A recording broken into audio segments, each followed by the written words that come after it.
Hi friends, ரோஜாஸ் கேலரியை subscribe பண்ணுங்க, like பண்ணுங்க, share பண்ணுங்க. இன்னைக்கு நம்ம சேனல்ல கந்தரப்ப செய்யறே பார்க்கலாம் வாங்க. கந்தரப்ப செய்ய தேவையான பொருட்கள்: 1 கப் கோதுமை மாவு, 1/2 கப் தேங்காய் துருவல், 1 கப் வெல்லத்தை பொடிச்சு வச்சிருக்கேன், 1/2 கப் ரவை, 2 ஏலக்காய், கொஞ்சம் ஆப்ப சோடா. அப்பத்துக்கு பாகு காய்ச்சிக்கிடுவோம். வெல்லத்தை பொடிச்ச வெல்லத்தை 1 கப்பு, வெல்லத்துக்கு 1 கப்பு தண்ணி.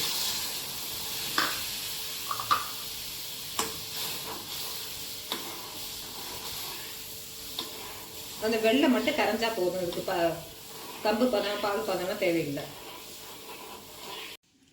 வெள்ளைப்பாக வடிகட்டி ஊற்றிக்குவோம். நிறைய மண் இருக்கு.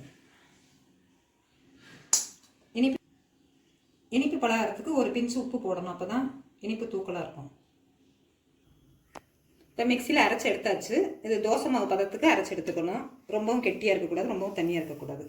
அப்போ தான் அப்பம் கரெக்டாக வரும் நமக்கு.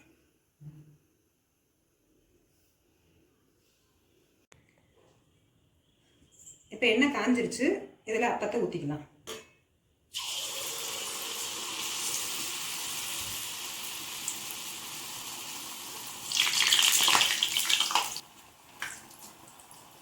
அதுவாகவே மேலே வந்துடும் அப்பம். கொஞ்சம் மிதமான சூட்டில் வச்சுக்கணும்.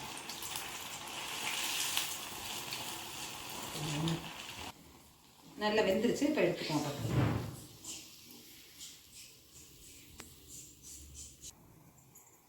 இப்போ அப்பம் நல்லா கரெக்டாக வெந்துருச்சு. இதை திருப்பி போட்டுக்குவோம்.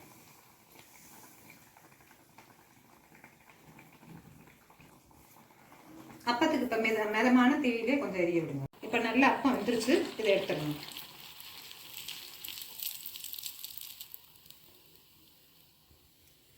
கார்த்திகை தீபத்துக்கு அப்பம் ரெடி. அவல் பொரிக்கு தேவையான பொருட்கள்: அவல் பொரி 1/2 கப் எடுத்து வச்சுருக்கேன், 1/2 கப்பு தேங்காய் பல்லா நறுக்கி வச்சுருக்கேன், கொஞ்சம் பொடிச்ச வெல்லம் 1/4 கப்பு, 2 ஸ்பூன் பொட்டுக்கல் எடுத்து வச்சுருக்கேன், கொஞ்சம் உப்பு. இப்போ கடாய் கொஞ்சம் காஞ்சிருச்சு. அவளை கொஞ்சம் இளவரப்பாக வறுத்துக்குவோம் லைட்டாக.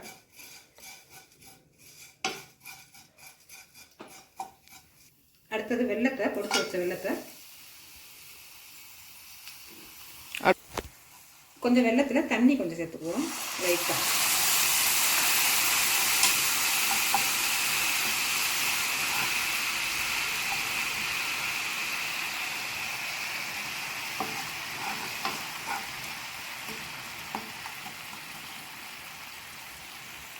பொட்டுக்களையே லைட்டாக வச்சுக்குவோம்.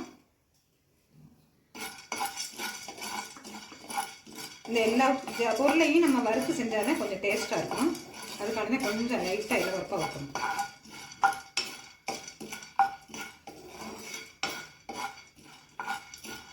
பொட்டுக்களையே வறுத்தாச்சு. அவலில் போட்டு சேர்த்துக்குவோம். அதையும் வந்துருச்சு தேங்காய். இதையும் பொட்டுக்கல்ல அவல் எல்லாத்துலேயும் வறுத்ததுக்கெல்லாம் சேர்த்துக்குவோம்.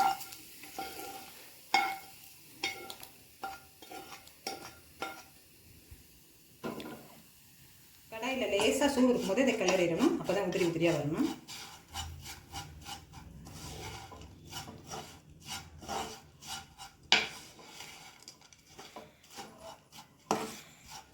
இதை நம்ம உருண்டையாகவும் வேணாலும் பிடிச்சிக்கலாம், இல்லை அப்படியே வேணாலும்.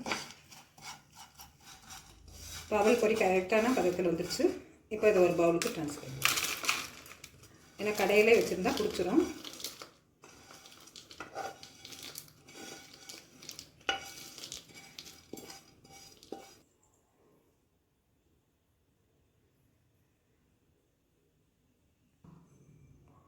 இப்போ கார்த்திகை தீபத்துக்கு தேவையான கந்தரப்பமும் அவல் பொரியும் ரெடி ஆயிடுச்சு.